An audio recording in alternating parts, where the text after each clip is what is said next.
we met all these other people that were like, oh yeah, I couldn't pass school. I couldn't figure it out. So I knew if I went to this instructor, paid him out $500, he'll pass me. That is scary. And that was kind of the turning point for me. I spent 6 months learning the ins and outs of everything, building out a curriculum, doing all of this, figuring out what I need to do legally, just to kind of get all my licenses, do all of that type of thing. You have to get everything up and running before you can even start. So I had to get my location, hire on an instructor. This very seasoned driver went up against the trailer, went into the shipping office. He never put his brake on. Oh boy. Then our semi rolled down all the Amazon facility, hit a whole bunch of trailers. I have a lot of people coming in being like, I'm gonna make $1 million.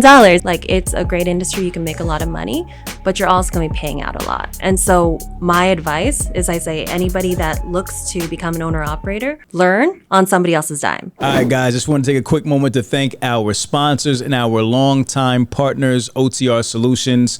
Listen, if you need factoring or you're in a current factoring relationship and you're not, having the best experience, I implore you to go check out OTR Solutions. They are the #1 factoring company in the country. They are the only factoring company that offers true non-recourse factoring, which means that, they'll make sure that they take care of everything that you need, your cash flow and so forth, and you don't have to have any headaches or worry about anything else. All right, they're going to take care of it for you. Go check out OTR Solutions now. Click the link below in the bio, or you can text OTR TNH to 80483. That's OTR TNH to 80483, and that'll help you skip the line to get directly with one of our sales reps. All right, guys, let's get back to the show. My name is Christina Lim of OTR Drive School, and you're watching Truck and Hustle. All right, Hustle fam. We are back with another amazing episode. And today, joining me all the way from Las Vegas, Nevada, I'm here with Christina Lim. She is do you call yourself the CEO of OTR Drive School or founder? What's your title? Both. CEO and founder. CEO and founder, all of the above. All of the above. OTR Drive School. How many? Where are you guys located? We're located in Las Vegas, Nevada. We are looking to expand. So ultimately, the whole reason we created the school was to champion around safety, provide a lot more opportunities. So we want to have a national presence. Okay. So that's the longer term goal. And where are you looking to expand? I mean, we might need to come out here. Okay. Anywhere where truck driving schools are needed. Yeah, absolutely. Okay, got it. But you do have a history in this industry. This is not your first business in transportation.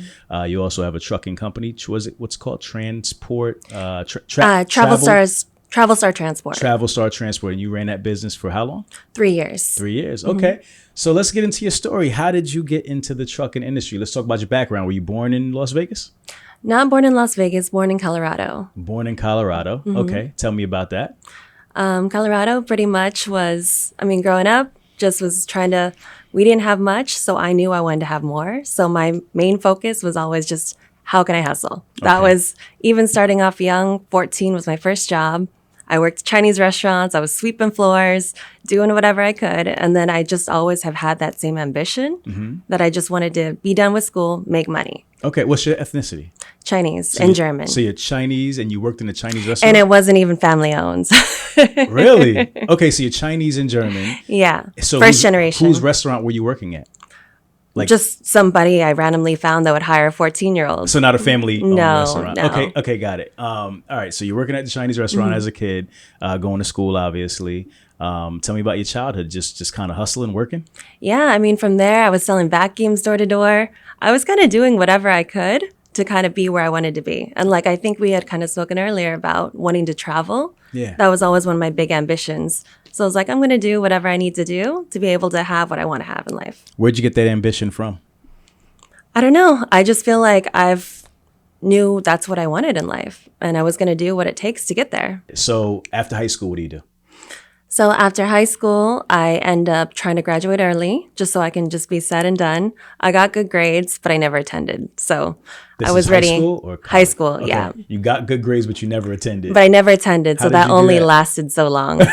Okay. So I ended up having to go to kind of the troublemaker school So it was like I could graduate early if I went to this charter school. Okay. And so I ended up going there, graduated early, had every ambition to go to college, but I was like, you know what? I'm killing it. I'm making so much money I was doing kind of odd ends. I was bartending. I was doing all these different things. And I was like, I would rather save up, try to see what I can do and go travel. And so I kind of took my gap year from college, started doing that, and then ended up in Vegas. Okay. Okay. Got it. So you traveled the world for how long? Just kind of on and off whenever I'd have breaks. Okay. And you said, so what was the main thing that you were making money from? Because you said you were like kind of hustling, but what was like the main source of income? I think back then I had mostly done all sales jobs. So sales jobs, bartending, all that kind of stuff. Anything that it was all based on how hard I worked. Okay. That's what I liked. I like the fact that you can tell me I'm only worth this much per an hour, that the harder I work, the more I'm going to make. Okay. So you eat what you kill, basically. Okay. All right. Got it. So tell me what happens next. So you don't go to college. I don't go to college. I end up moving to Vegas at 21 just because there's more opportunities. Okay. And what opportunities did you see in Vegas? Just you're closer to the coast. There's just so many more jobs, so much more to do. And I was into martial arts at the time. And so it was kind of like the hub for everything. So I started working out there, started getting back into martial arts, started training. And then in the interim, I was like, you know what? I think it's time to go back to college. Okay, got it. Yeah. So so you're in Vegas and now you go back to school. So where do you go to school? UNLV. Okay, you went to UNLV. What'd you study? So my whole plan, since I was big on traveling, I was like, how can I make traveling my career? And I was like, okay, so I'm going to actually go the foreign diplomacy route. So I wanted to become a foreign service officer. Okay. And so I started down that route in political science. And then I met a doctor that I started working for. And she is probably the most badass person I've ever met in my life. Like she's done everything from like CIA negotiations to she was part of the lingerie football league. She is like my idol. So I kind of took from her and started down that path. So we were kind of doing research. I was looking at possibly the 3-letter agencies, you know, like the CIAs, FBIs. And so from her is where I actually went from undergrad straight to grad school. And so I didn't do this till a little bit later in life. Okay, got it. All right, so you go to grad school, and what do you actually get your degree in? So international relations. International relations. Okay, so after you graduate, do you get a job in international relations? No, so grad school was terrible. Okay. It was not at all what I had hoped for. All right. But it was kind of one of those things that set me down the path that got me into entrepreneurship. Okay. And why do you say it was terrible? What happened? It just was a lot of work. Just rough. It just was rough. Like I liked the research I was doing, but it wasn't a good time. Okay. And so that's kind of what set me off. I was like, what distractions can I find from actually having to do my grad school work? And that's where entrepreneurship came around. So I started like listening to podcasts. I started getting my certificate in nonprofit management. So I kind of went down all these other routes and I was like, this makes so much more sense to me. And then I started seeing like, hey, you're going to graduate with this. You're going to do this. They're going to put you in the government. You can make this GS grade. No matter how hard you work, no matter what you do, that's all you're worth. Right. And that wasn't sitting well with me. All right, guys, I hope you're enjoying the show so far. I wanted to take a quick moment to invite you to our newsletter. Go to the link below and sign up for the TNH Truck and Hustle newsletter, where you'll find the weekly hustle stories. You'll find different niches of transportation and logistics that you can get into to pivot or grow your business. You do not want to miss this information that's coming out on this newsletter. So go sign up right now, check it out, and we'll see you next week. Right. Got it. So did you ever get a government job? No. Okay. So you embarked on your path to entrepreneurship. What'd you do? Well, you've always been an entrepreneur, but you kind of restarted that again. So what'd you do? So I first started, I think one of my bigger ventures was in private labeling. So I started getting all my manufacturers out in China, getting them to produce products. I would do everything from the marketing to the box to the creation, exactly what they were. And then I was doing Amazon. So fulfilled by Amazon. Okay. And how'd that work out for you? It went well, actually. So it was good. And like, that was kind of the nice thing. Being a solopreneur, best thing I could ever advise. You're not responsible for anybody but you. You make a mistake, you don't eat. That's not a big deal. Yeah. Okay. Having a business where you have people that you're responsible for, whole nother thing. Got it. So you were doing the FBA stuff. Like how much money were you making, just for context? Like if you... I mean, it never was anything crazy. I mean, we're making 6 figures, but not really Got it. anything super crazy. Okay, but enough to get by. Oh, yeah, enough to get by. Enough to live. All right, so continue with the journey. So from there, I think I was kind of doing that. I was doing nonprofit management. So we had a bunch of different people. Like I helped a few different NFL athletes start up their nonprofits. So that was kind of a really great experience for me because I'd always been really big in the nonprofit world. Right. And then that also kind of reframed my mind of like, there's so much limits in nonprofit where you don't have the same restrictions in a for-profit business that has a charitable wing. So kind of working in that ecosystem taught me, I was like, hey, I can have a lot more impact having a for-profit business that does good. What's an example of that? Like when you say there's so much limits, There's just limitations on kind of what you can do. You're spending so much time in fundraising. You have to spend so much of those funds just to get more people that are going to put in more money. So it's like kind of a continuous cycle that you're always playing catch up. What type of funds were you working on? Like what type of nonprofits? It was mostly for like athletes Okay. at the time. So we were kind of doing more like give back to the community, doing those type of, and so a lot of theirs was self-funded. Okay. And then we were trying to get in donations, do that whole process too. Where let's say a profitable, like a for-profit business, they would be able to create a charitable wing. So as much impact as you could get through donations through a nonprofit, let's say of that, let's say a number, 100,000, right? You're going to have to spend 50,000 in marketing to get more people to do more. So you only make 50,000 in impact. A for-profit business that decides to, let's say, hey, we're going to give off 10% or 2% of what we make, but they're a $10 million, $20 million company. Think about the amount of impact you can make with that money. Makes sense. Comparatively. Yeah. How did you get connected with like the athletes and stuff to do that type of stuff? Just through networks. Okay. Just networking and, you had a skill set and, you kind of made an offer and they were like, all right, yeah, I'll work with you to do it. Yeah. It's that simple. I just kind of really got lucky when it came down to that too. Okay. All right. Got it. Okay. So continue. We're still going here. So I think from that path, I'm trying to follow my timeline from there. And what year is this? What were we talking about? Let's date it a little bit. I think this is probably 2017. Okay. 2017, 2018. So I kind of continued down that for the next couple of years. All right. And then right around the pandemic is kind of when everything changed. Okay. And so right around the pandemic is when I actually got into tech. Okay. And so never in a million years did I think I would be in tech. That's not what my grad school is or what any of my degrees are from. But I had a company that I was really interested in. I speak Mandarin, I speak Japanese. They had dev labs in both. They were doing a lot of AI kind of before that became, the AI wave that everybody knows about. Doing AI. Yeah. So it was one of those things that fascinated me. And, it's been one of those things that I've always just kind of figured out a path. There never was a set path. I'm like, I'm just going to make my own. And so I realized that I actually had the CEO on LinkedIn. Okay. And I didn't realize it was out of Vegas. And so I was like, you know what? I got to find something that I can really learn from. Like I've never been in that kind of business. I've never worked for a publicly traded company. And I was like, there's so much I can learn. So I was like, how do I get myself in here? Mm-hmm. And so I just pretty much slid in his LinkedIn DM and was like, hey, I have my grad school. I can do this. I have, family out here. I have my manufacturers. I do all this stuff.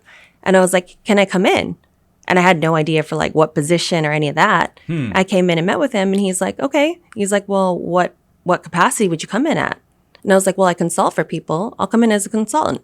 Let me see if there's anything that I can do to streamline how you run operations. Yeah. And I do sales. That's what I excel at. So I have no experience in this. I pretty much just talked my way into it. And they allowed me. He's like, okay, I'll let you come on 3 months. You can consult. You can look over our sales team. You can look over how we're running kind of our operations. And if you see any improvements, then we'll kind of talk from there. Yeah. And automatically, I just kind of went in and saw, I was like, okay, so we need to create out this system. We need to do this. I'm like, you guys can cut out money here. You can do all these things just based off my experience being a single solopreneur because I've been scrappy. Big companies, they're not scrappy. Right. They're just whatever it is, just buy it. They have these big budgets. When it's just you gotta be sensible. So you gotta try to save money everywhere you can. Right. And so I was able to go in easily and be like, oh yeah, I can save you all this. Yeah. And so it ended up being that they offered me a director position. So I became a director for sales and operations for a publicly traded tech company that I talked my way into. Wow, that's very interesting. So when you connected with them in 2017, were they a startup at that point? So this was actually 2020. Oh, that was 2020. Oh, you said the pandemic. I'm sorry. Yep, 2020. So were they a startup or you said they were publicly, when were they publicly traded? So they were publicly traded probably, I think, 5-10 years before. Okay, so this was a large company. Yeah, but they were small cap though. Okay, got it. And they're doing AI. What are they working on in AI? So they were doing everything from behavioral detection. Right around COVID, it really kind of took off because they were able to do mass temperature scanning. And so we were in a lot of the hotels in Vegas. So anybody that was walking through, they'd be able to automatically temperature scan. Anybody that had like any kind of higher ambient temperature, they'd be pulled aside for secondary screening. So really, it was kind of a way for all the businesses to be able to open again.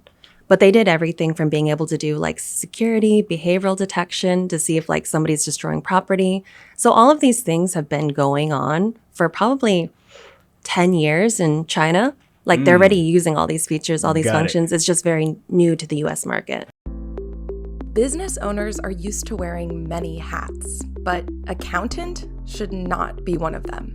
Receipts, payroll, taxes, 1099s, insurance, bookkeeping. It's time to get your back office off your back.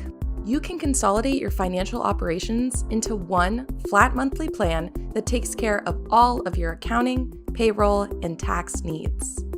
Meet Transpo CFO, powered by Venning, a full-service CPA and business advisor, helping companies like yours save time, money, and headaches. Hate math? We love it and have been doing this since 1978. We manage your entire financial operating system and provide you with a single point of contact, saving you time and money so you can get out of the back office and back to business.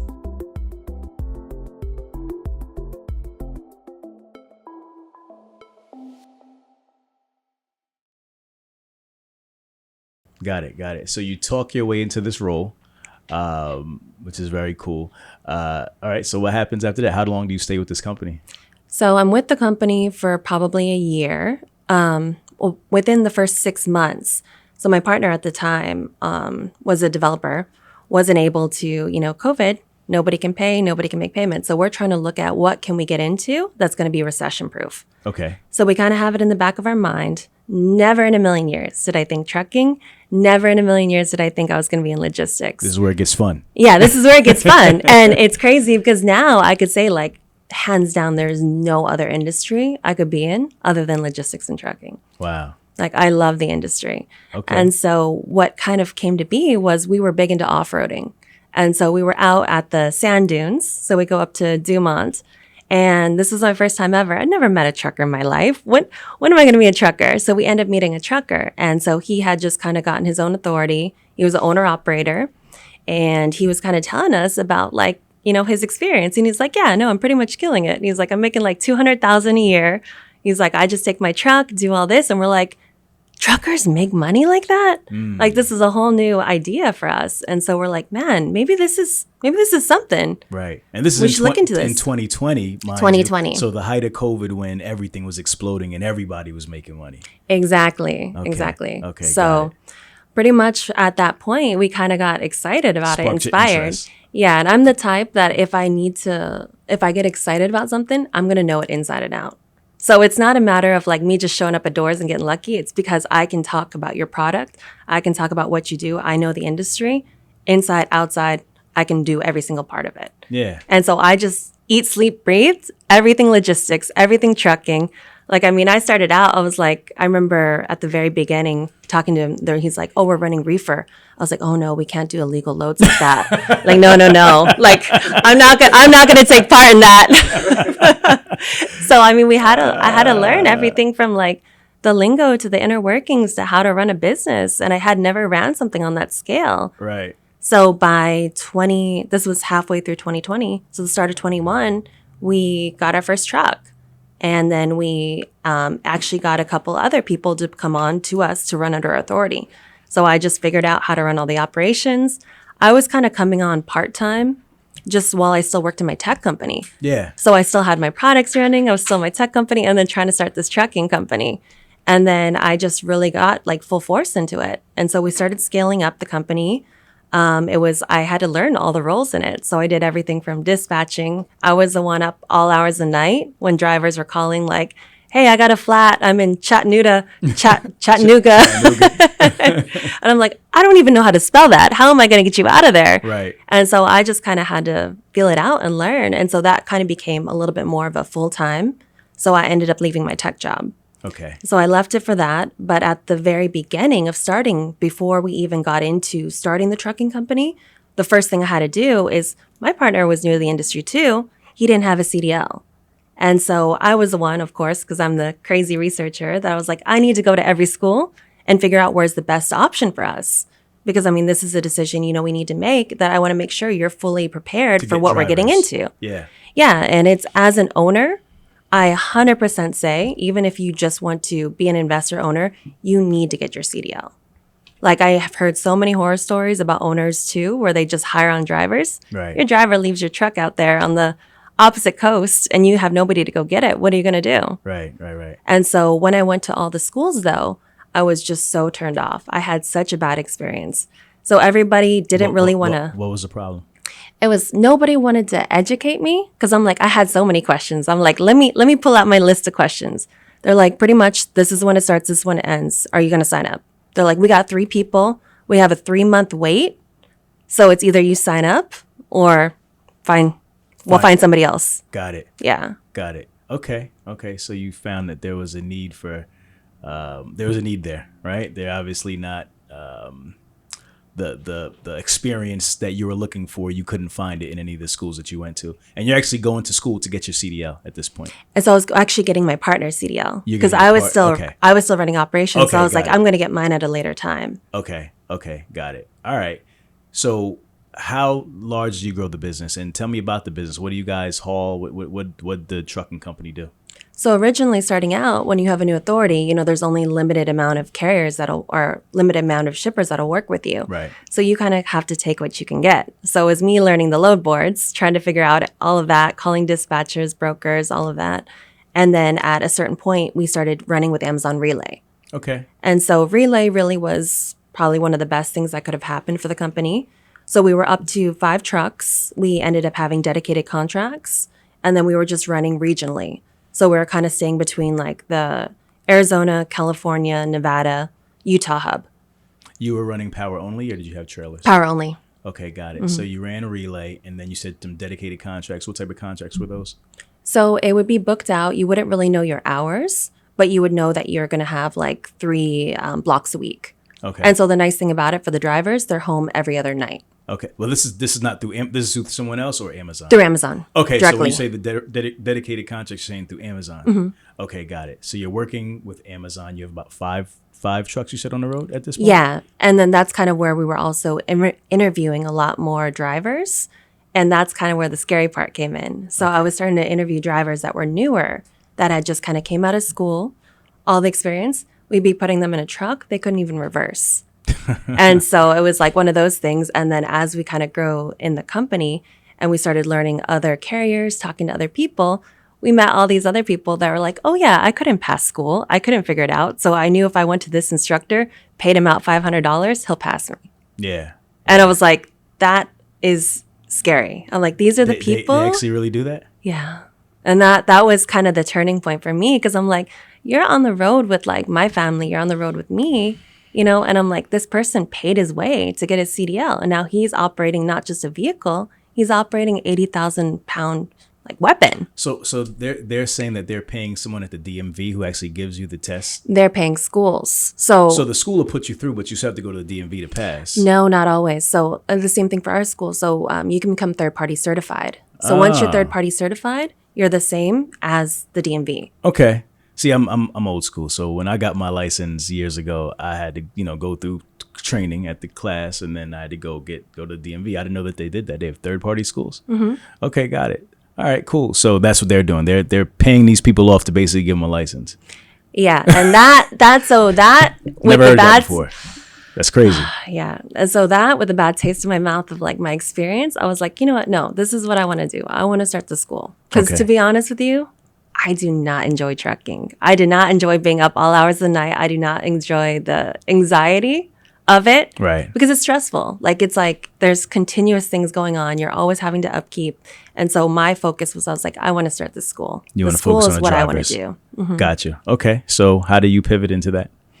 So I pretty much do the same thing I did with the trucking. I spent 6 months learning the ins and outs of everything, building out a curriculum, doing all of this, figuring out what I need to do legally just to kind of get all my licenses, do all of that type of thing. So I spent all this time, built out this amazing curriculum. I'm not staying to date though with the new requirements for ELDT. So that's the entry level driver training. So because of that, once I got mandated federally, it kind of changed around the curriculum completely. So everything that I had built was kind of pointless. Okay. So that was a little bit of a setback, but I just pretty much started getting everything I needed to build the school. Got all my paperwork done, got the location, got everything. And then at that point, it was you have to kind of get everything up and running before you can even start. So I had to get my location, and then I had to hire on an instructor. I had to hire actually 2 instructors. So I'm now eating the cost of operating, waiting for my actual license. Got you. All right. Let's talk about building the business of a truck driving school, if you don't mind. You said a few things there. You said curriculum. You said location. You said instructors. You said getting certifications and so forth and so on. I'm sure there's some insurance that has to go in there as well. Let's break that down because there's a lot of steps to that. So let's talk about location first, right? How do you choose a location for a truck driving school? So location-wise, it's kind of based on how many trucks you're going to be operating with. And so for like my training range is 2.5 acres. And so everything has to be paved. You have to have everything coded. So the DMV is actually coming out inspecting all of that as well. And then we have our office space. So that's where we'll do all of our classroom portion. So the entry-level driver training is pretty much the classroom portion. And then you'll actually have the behind-the-wheel training after that. And so the behind-the-wheel training is where you're going to be doing your pre-trip, your skills, and then you're driving over the road. Okay, so you said 2.5 acres, and that depends on how many drivers how many vehicles you'll be. Yeah, how many trucks you want to operate. Because Okay. you have to set up different skills pads. So what is it per trucks? Like what is the metrics? Like per every what amount of trucks you need this amount of acreage? Like is there do you know what that is? There's not necessarily. I kind of base it off of how many skills pads you can put. Okay. So it's what is that, skill pads? skills pads, yeah. Go So ahead, if what you is that? remember back from I don't. school. It's been a while. It's been like but 20 for- years. But for skills, they'll have you actually training on like a pad where you're going to practice everything. So that's where Yeah. you're going to be practicing your Okay. straight line backing, all of that. Gotcha. Your alley docking, all Mm-hmm. that stuff. So okay, so every truck basically is another skill Mm-hmm. pad. Okay, got it. So you said how many did you have? 2 skill pads? So I have 3. 3 skill pads. Okay, and on those skill pads, what takes place on each one? How does that work? Pretty much you're going to be rotating through. So you'll be either doing your skills or you'll be driving over the road or doing your pre-trip. Okay, got it. So 2.5 acres. All right, so that's location. So you find that, then you have to have office space for the classroom portion as well. All right, the curriculum. Talk about, you said you built this curriculum that you had to end up kind of scrapping and doing all over again. Why did you have to create your own curriculum? There's not like ready-made curriculum out there that you can use and just kind of implement into your business. How does that work? That was exactly what I ended up having to do. So I had to kind of like throw out my dreams of having my own curriculum. I just got one of those ready pre-made type of curriculums that would be able to be approved just so we could get our license and kind of move forward. And then actually, I'm really excited because we spent the last 8 months building our own curriculum now. So now we've done away with the preset. Everything is our own internally. And so the way that we had built out our curriculum is you pretty much only are teaching the bare minimum of what you need to get your CDL. And that's not going to make you successful over the road. So our idea is we want to do the types of things that are going to make you successful, make you more money, and also make you safer. And so we've been able to build out our classroom curriculum where we do still our ELDT, but we add the other things that other schools don't add. So we teach you how to trip plan. Trip planning is your money. If you know how to trip plan, that's how you're going to make your money. If you don't, you're losing out on so much time, you're losing out on so much money. So we do trip planning. We do map reading. Even though you got maps now, there's still certain areas where you're going to run out of data, anything like that. Important to be able to read your maps. And then we're also doing how to do your logbooks too. because a lot of the time that's not taught in school. So you're getting out to your first carrier and you're like, I don't know how to do this, or your ELD goes down. Right. What do you do? Paper logs. Nobody, especially new age drivers, don't know about paper logs at all.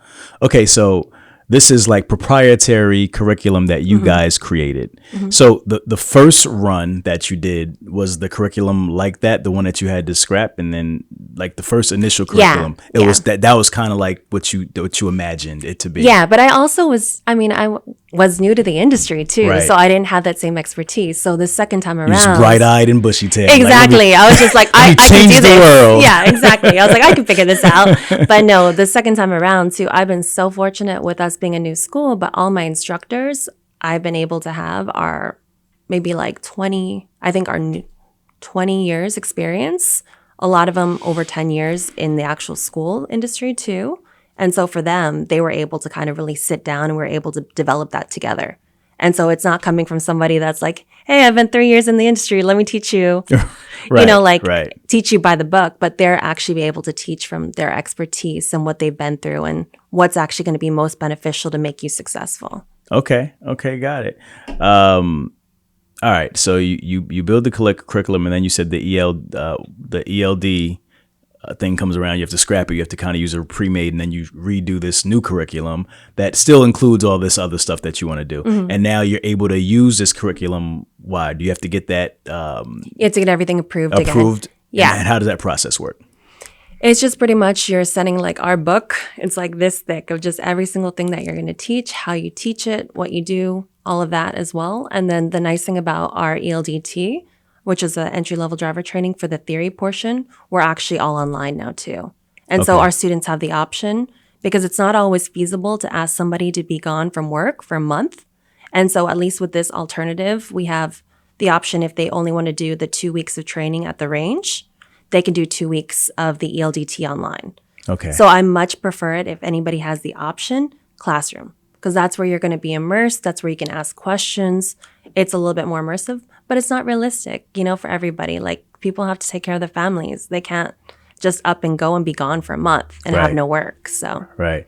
So is it your ELDT? Is that customized too? Or okay, that's your own custom stuff. All right, got it. And you said you can do that online. Is that typical in nowadays? Like are most of the ELDTs online or? They kind of have an option.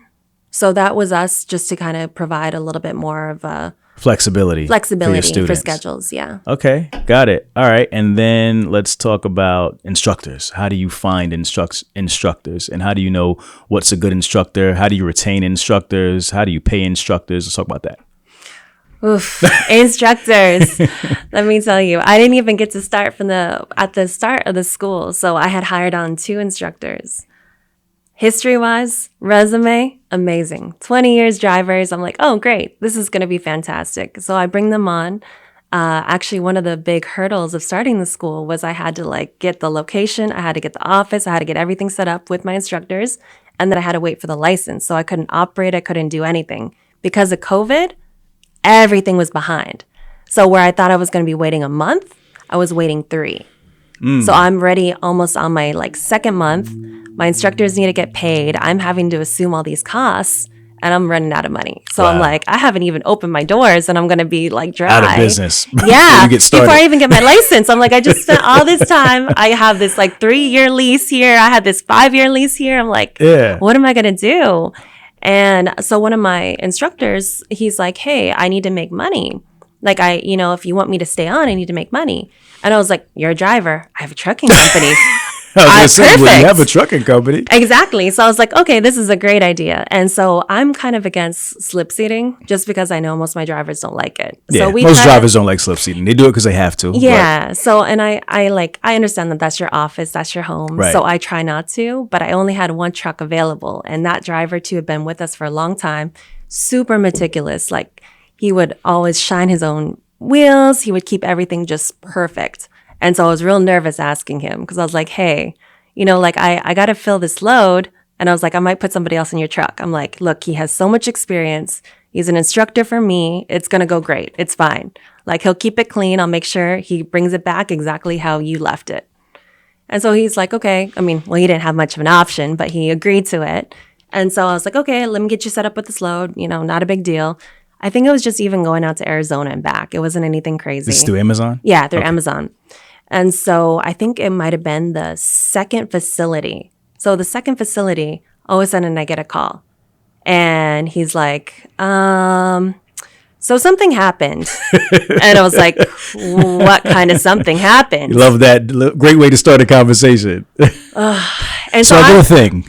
yeah, that was exactly what it was. And I was like, okay, I'm like, what happened?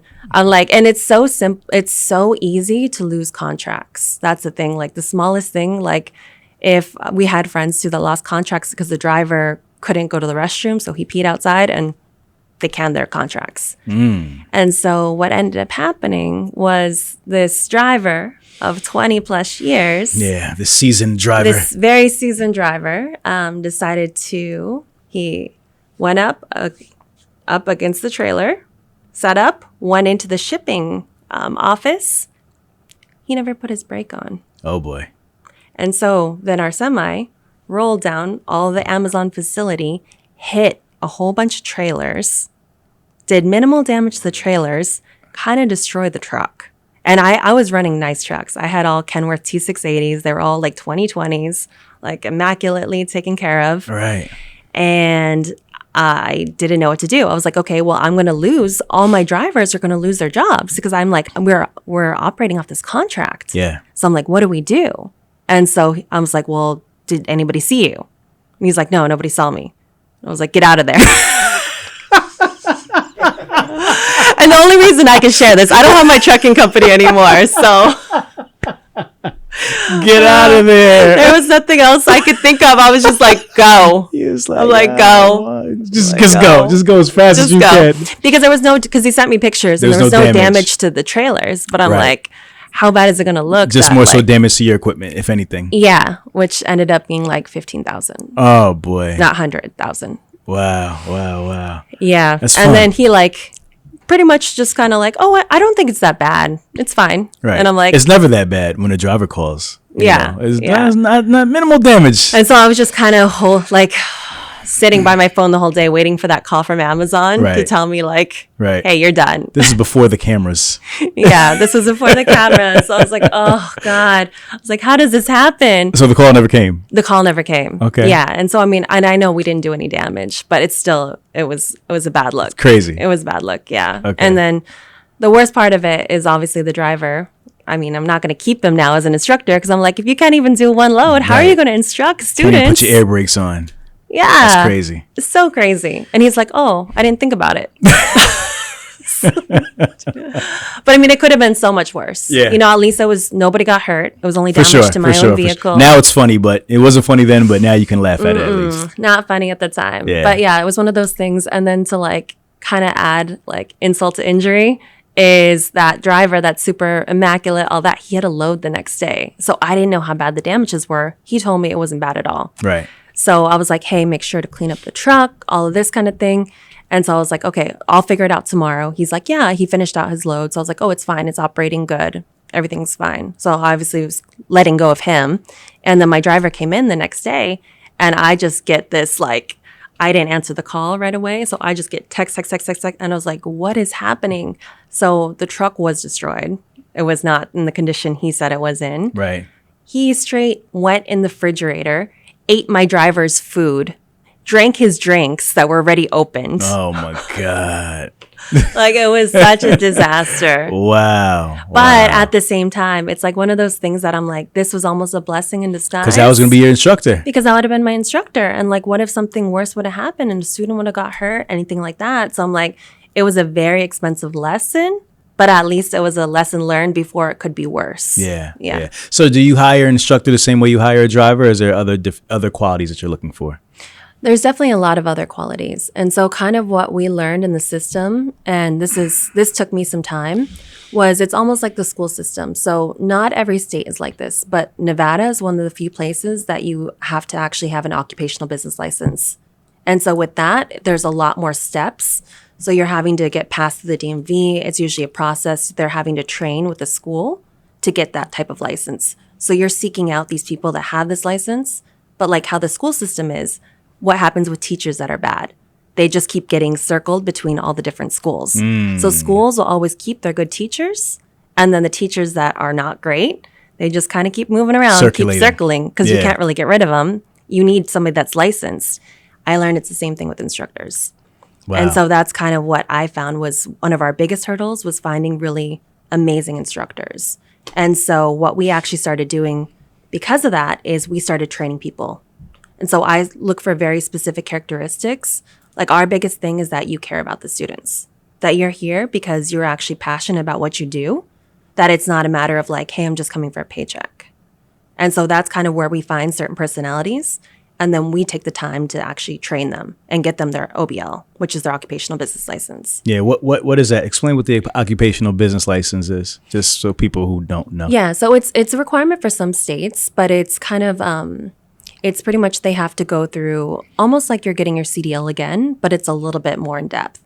So you're almost doing like the permit process, but it's a whole written test. You're having to go through your pre-trip, your skills, your drive, all of that as well. Right. So most instructors that you hire were already instructors at some point. At the beginning. In time.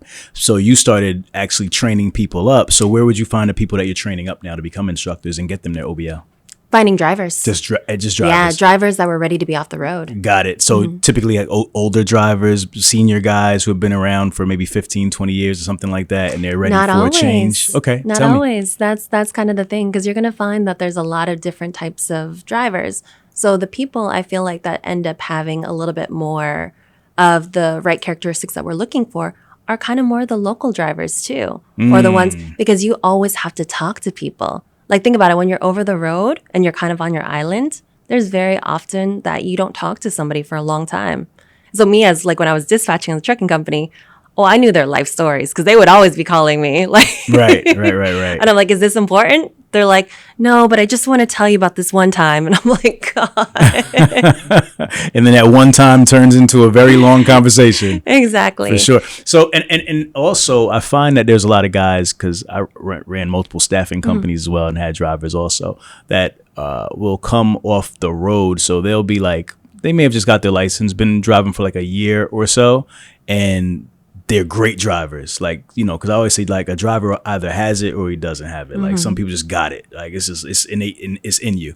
And they'll want to come off the road and go local, right? But it's hard to find a local job, right? So that's that could be an opportunity maybe for a guy who's over the road, who wants to be local, wants to be home. And, you know, that's a local opportunity for them that's difficult to find in like the regular market.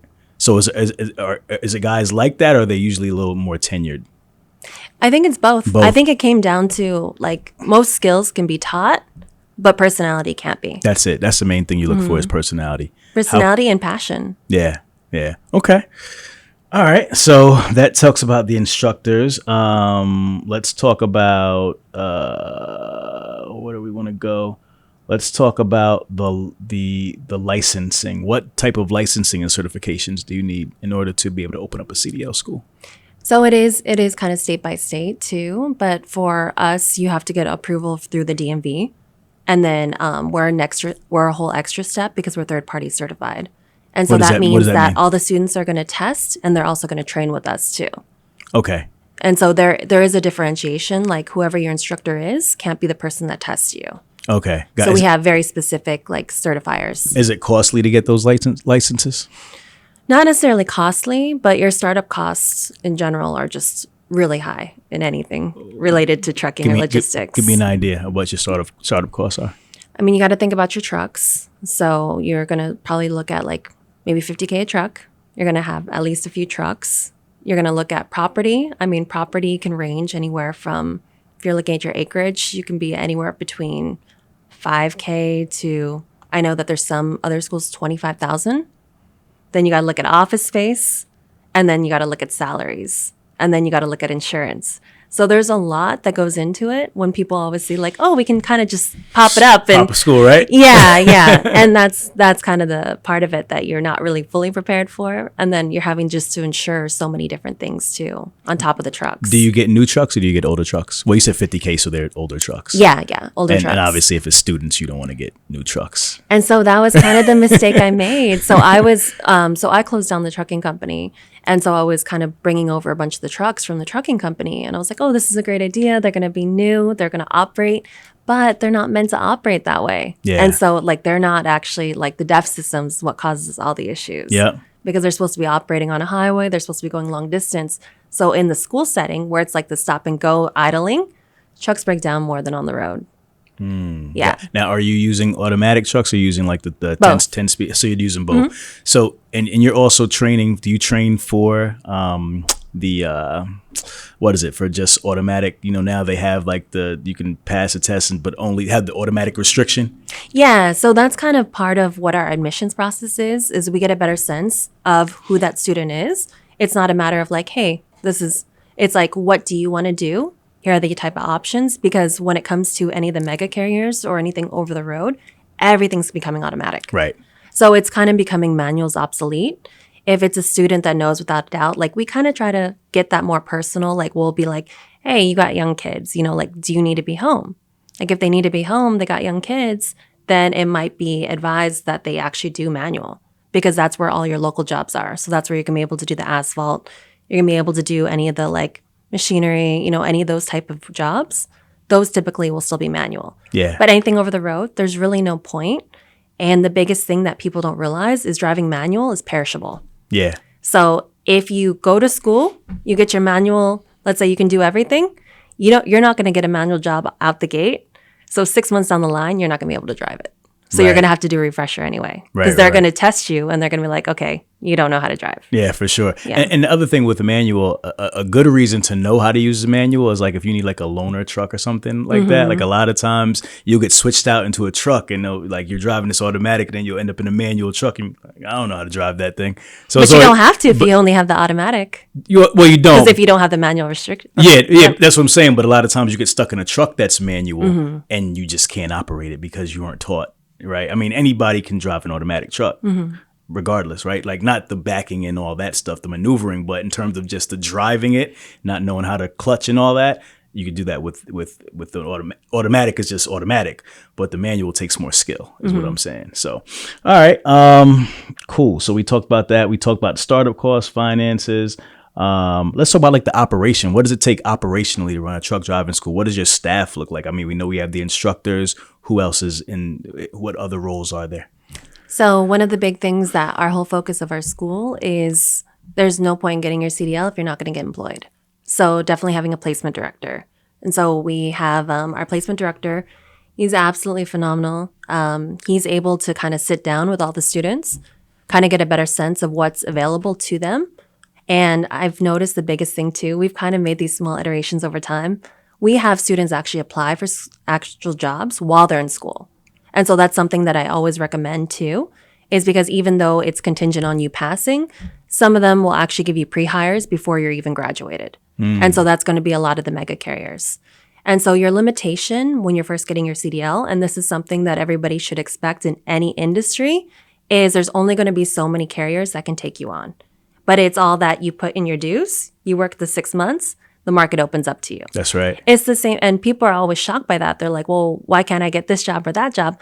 I'm like, think about it. Even you finish out a medical degree, you're a doctor, you're going to get the worst shifts possible. That's Because right. you're new. You got to That's put right. in your dues, and then the rest of the options open up to you. Yeah, you keep your MVR clean for 6 months, and then, like you said, it's a golden ticket at that point. Yeah. You can go anywhere. Do you guys have like some of the mega carriers and the carriers that take newer drivers, like come to the school and talk to them? I know when I was Yeah. in school, they did that. You still do that? Yeah, we still have that happen too. So we also have some relationships with like local companies too.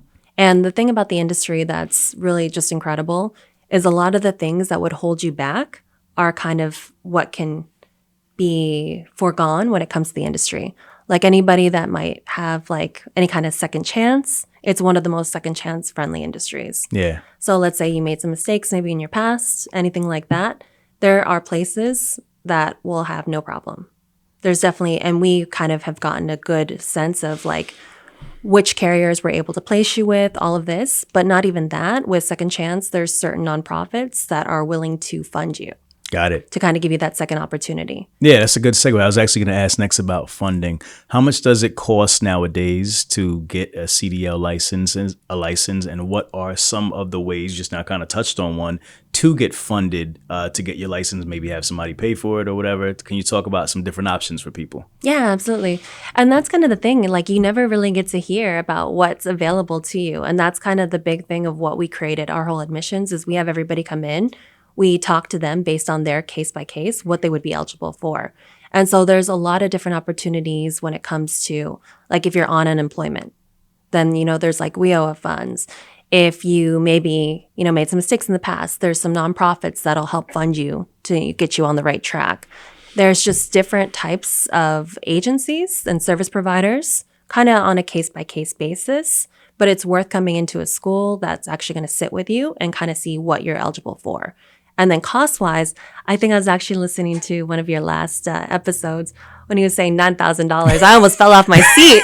I was like, what schools are you going to? I did too. I was like, I couldn't believe it. Yeah. I thought I was just really out the loop or out of touch. I mean, I haven't, been in that world for a while in terms of like truck driving school. But when he told me that, I'm like, man, it's like 100% increase or more. Yeah. So, I mean, the market kind of fluctuates, I'd say, between 5 and 7.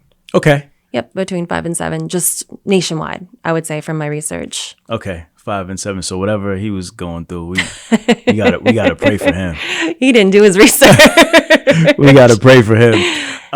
Yeah, so there's definitely that alternative of sometimes getting things funded. There's also the option too to go with carriers.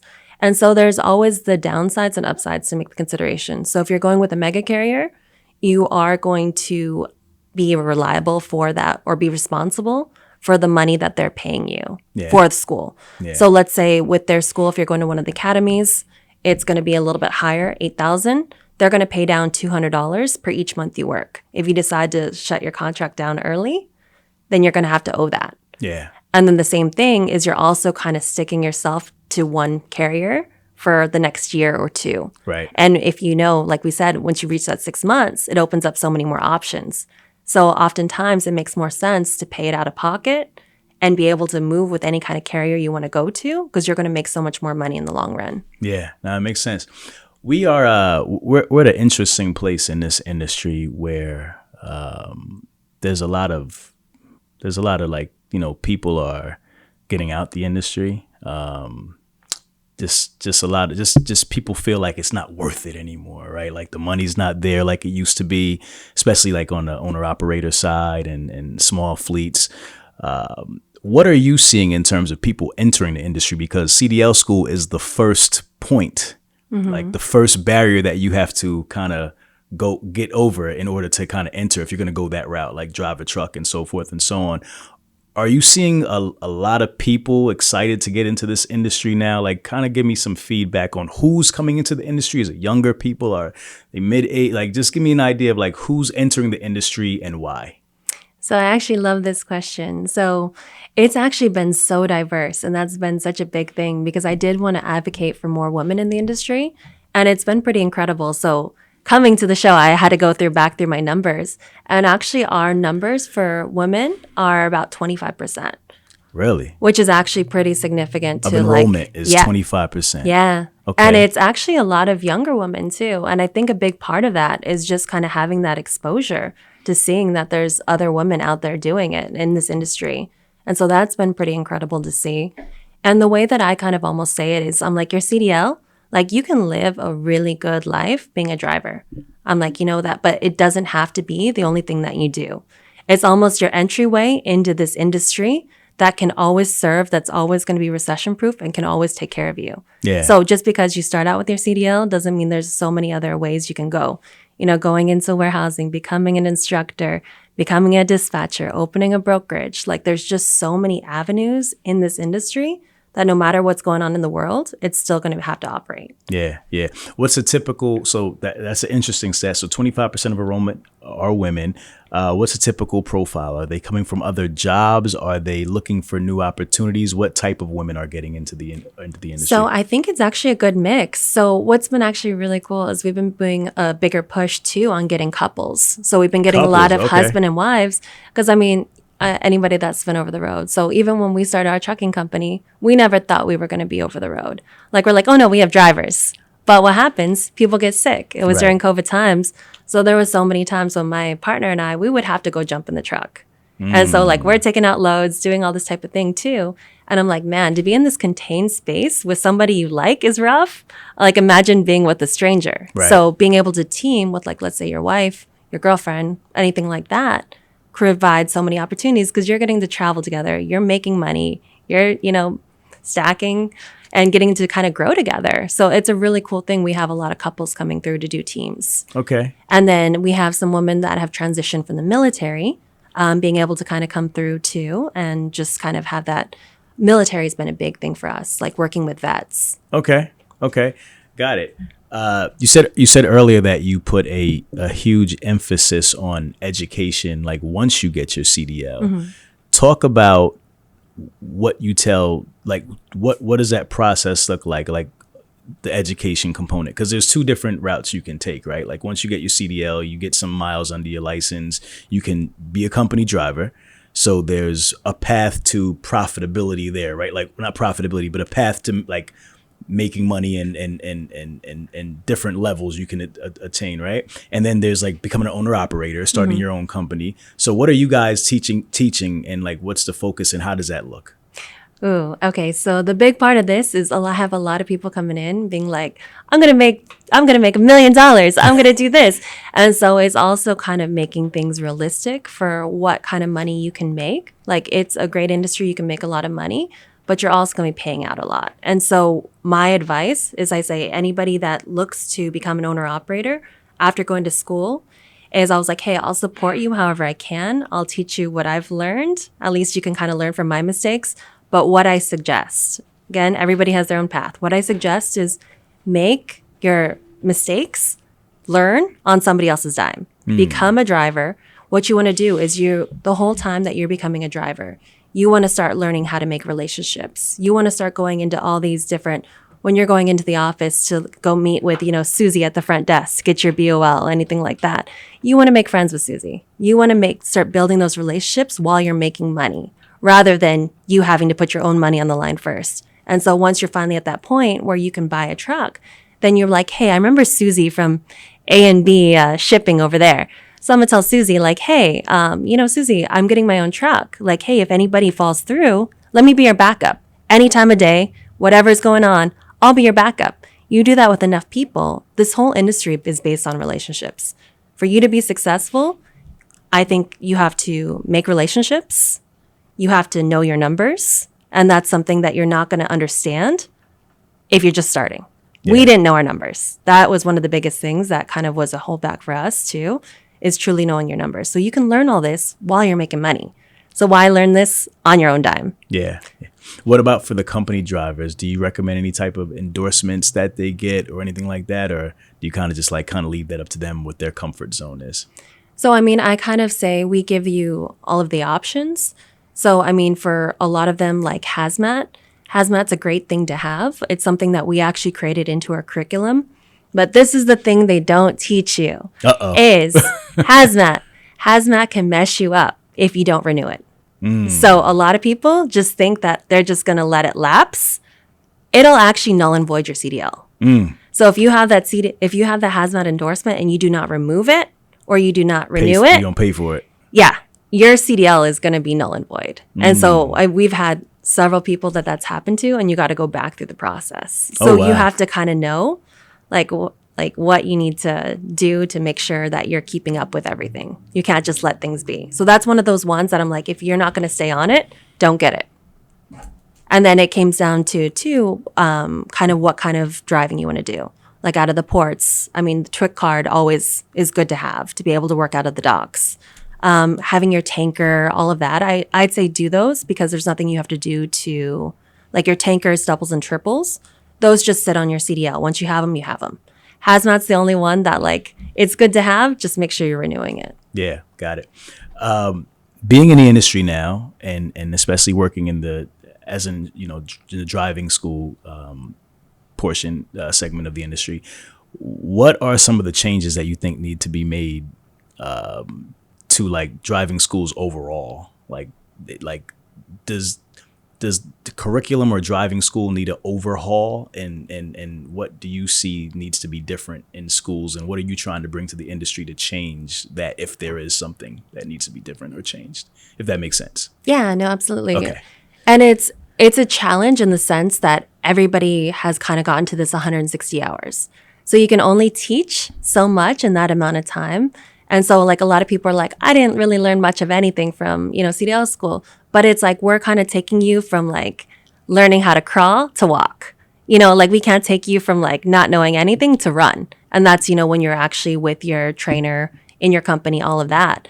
So I think as long as they're able to teach kind of that platform of like, hey, this is how we're going to get you all of your basics. This is how you're going to pass your CDL. And then our add-on too of like, hey, this is how you're going to make more money doing this. This is how you're going to be successful. This is how you're going to be safe. I think that's really where the curriculum should be focused on. But my biggest thing on the road is not even worried about CDL drivers. It's worried about regular drivers. And so I want to kind of do a big push too of, I think that when you first get your license as a 16-year-old, there should be questions added on that are pertaining to commercial vehicles. Because people don't know. Like, think about, all the drivers that are listening to this, they know you get cut off on the regular. Like, cars are just crazy. I actually just got a photo I'll have to show you after from my insurance agent where somebody wanted to Fast and Furious, and it's literally stuck under the semi. When they asked him, that was really what he was trying to do. No. Yeah. He was trying to recreate the movie scene? Nah, no way. Yeah, I'll show you the picture. When you see the picture, I need that. We need to make sure we edit that into the video. That's crazy. Yeah, what? It's super crazy. But that's where I think that everything can kind of really be changed if people have the education about commercial vehicles. Like, you guys are professional drivers. You have your CDL. You went through, you're always having to worry about everything else. But it shouldn't have to just be about you. It should be about every driver on that road. Right. And so I think if we can kind of do a push, like I was telling you, I really want to try to add questions to the actual, your regular license. And so just kind of basic things like being able to ask the question, like, how long does it take for a fully loaded semi-truck to stop? And so like a fully loaded semi-truck that's going about 65 miles an hour is going to be between 500 to 600 miles. And so that's going to be 500 to 600 feet. So that's almost like a football and a half, 1.5 football fields. Right. Yeah. Got you. So you want to add this to the test for the regular D licensed drivers so they understand that the safety measures they need to take to be safe on the road and also make the drivers safer as well. Yeah, because I think it kind of comes like everybody's on the road. So why not have that education when you're 16 and first getting on the road? So you're not going to cut off a semi-truck. You're not going to stay in their blind spaces. And I think that's not something that anybody's really thought of. Yeah, I think that's very that smart. Affects everybody. I think that's very smart because when you're on the road, you look at, at least I would say for every 10 cars, there's at least one truck.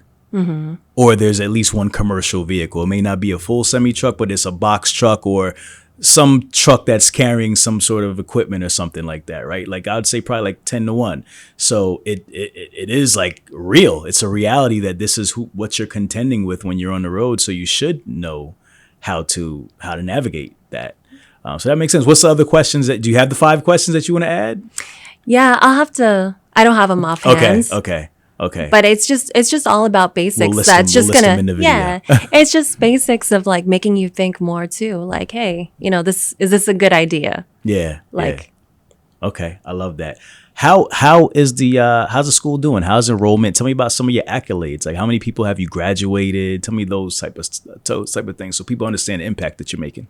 Yeah, so my second year, we're halfway through the year. I haven't really calculated, but we are from the first year 150. 150 people. 150, yeah. So I kind of have this big goal that sits on my board where I want to transform 1 million people's lives by getting their CDL. And so that's going to take a whole lot more locations. Okay. A lot more stress, but that's kind of one of my big goals I'd like to reach just because I feel so full-heartedly about this industry. And I just have seen the direct effects on the students, like everybody from us having like unhomed students where we've been able to kind of partner with some different nonprofits, get them temporary housing, have them go through the process, then be able to come back later, got their family out of the shelter, They now live at the like have their own home.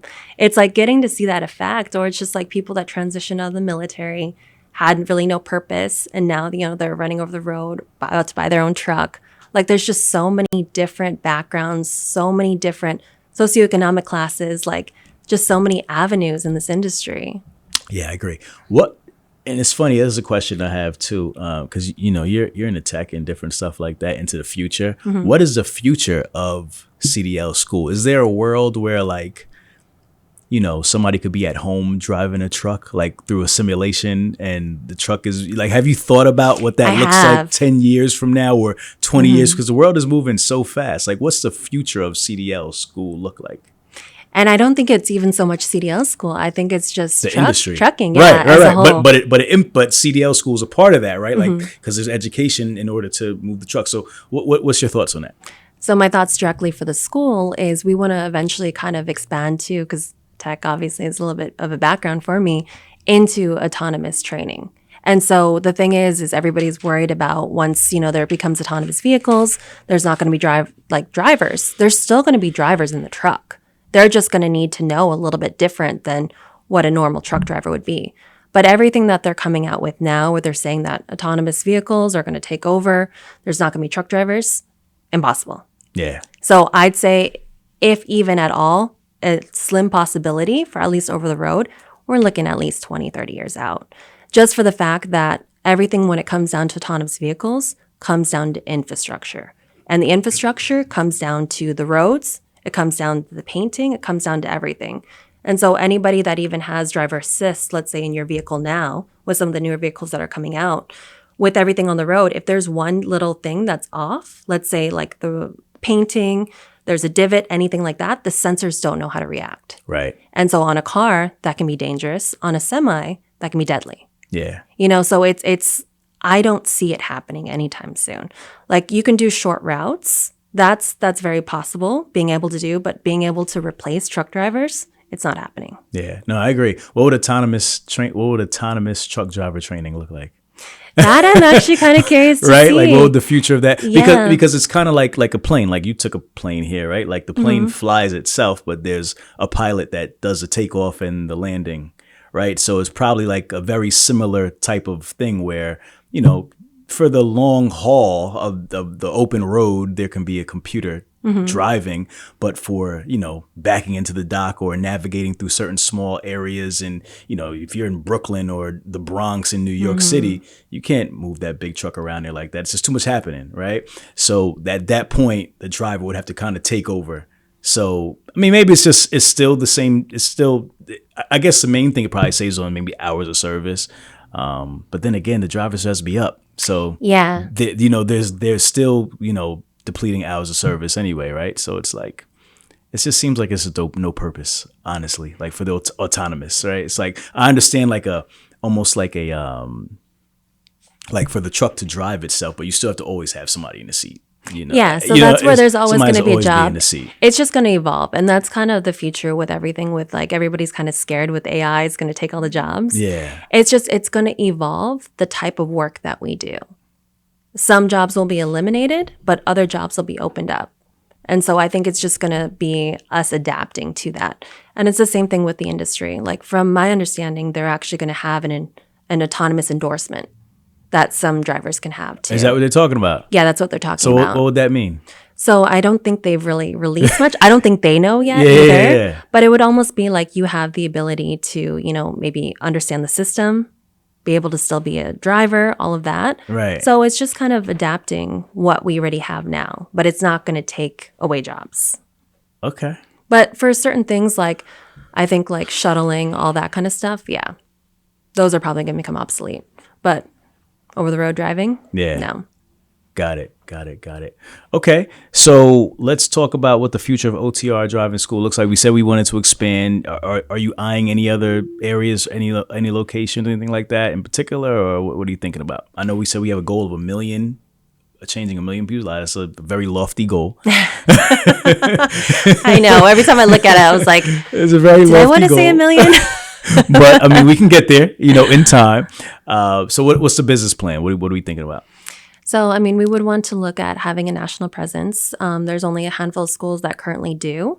The biggest part, too, is the more people that we can impact with our type of curriculum, the safer we make the roads. Yeah. And so that's why it's really big for us to be able to expand and go into other things. I think down the line, we might look at becoming like a full chain logistics type of school. So to cover a lot more bases, too. Like we have some stuff already built out for like dispatching, being able to do a lot more courses, too, but more at like an accredited sense. Would you be interested in sharing your curriculum with other driving schools? That also will probably become part of it down the line. Got it. Okay.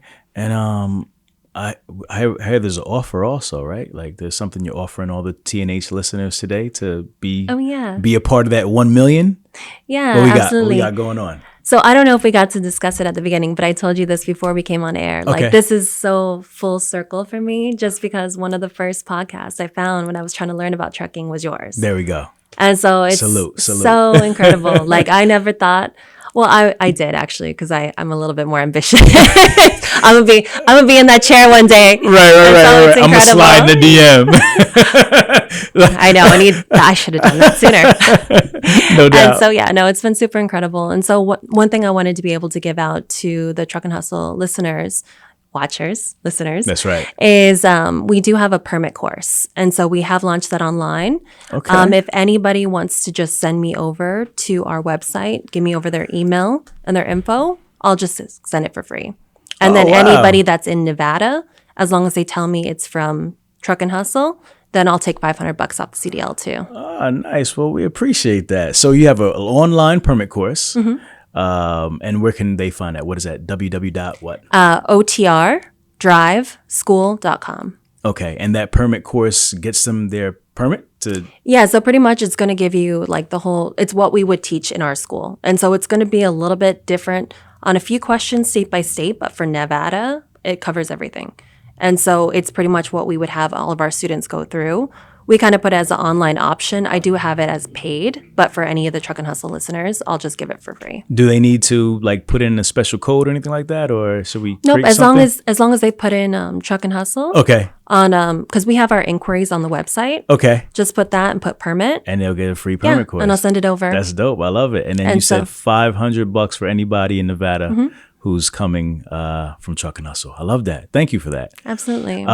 Is there any way where you'd look to like franchise out your school, maybe have other people operate them, or is it something where you'd always want to kind of keep it close and internal? That's a consideration too. Yeah. That's a consideration. It's a consideration. Okay. But it's just, I know everything that's had to go into getting it to where it is now. So that's where I want to make sure that quality stays where it's at. Yeah, got it. Are there any other areas of logistics that you're interested in? Because I mean, you seem like extremely motivated, and like I see you, kind of building this empire from the ground up. What are some other things that interest you in the supply chain space? Tech completely. And I mean, I think even from the last conference I went to Manifest. I believe you were there as I was well. there. Yeah. So, I mean, that's kind of the wave of how everything's moving. Anything specific in tech? For us, like I'm working with a couple developers, so we're creating out our own app. But I just think anything related back to tech in the space is the direction to go into. Okay. Is it app related to driving? Yep. It's all related back to the school. So everything that they can kind of practice on their questions, they can watch all the videos for all the how to do their skills. So we kind of have started actually videoing out. It should hopefully launch pretty soon. But we got everything from like we have the drone, we have the 360 view, so we have the full view, and then also getting to see the driver. So when you're trying to practice and remember, you're getting to see that perspective of not just what it looks like in the driver's seat, but where it looks like from the top, from every angle. And so that helps conceptually because like the point of learning how to drive is not to hit your points. So like a lot of the schools, the way that they teach you to pass is like, hey, when you see that mark, it's when you want to turn 2 to the left. Oh, trust me, I know. And then when you get out in the regular world, there's no mark. You know what I mean? And you're like, Where's well, the cone? Where's the you're cone? like, where's the cone? Where's How the do I do cone? this? And so it's like the biggest part of what we teach is like we're teaching you how to problem solve. And you're not going to understand the problem solve if we're giving you like, hey, at that cone, at that point, two turns to the left. And so that's a big part of what we're trying to do with the education aspect of it is like we want you to understand how to problem solve. We want you to actually understand the concept, not just like, hey, if I do this, I'm a pass. I like that. I like that. How to problem solve. That's what trucking is. It's all problem solving. Yeah, I'm just trying to think of how when you talk about driving, because it's interesting that you use the term problem solve when it comes to like driving a truck, because it is really problem solving, right? But how do you translate that? Like how do you translate problem solving into actually maneuvering a vehicle? Like that's what I'm thinking about. Like how does that work?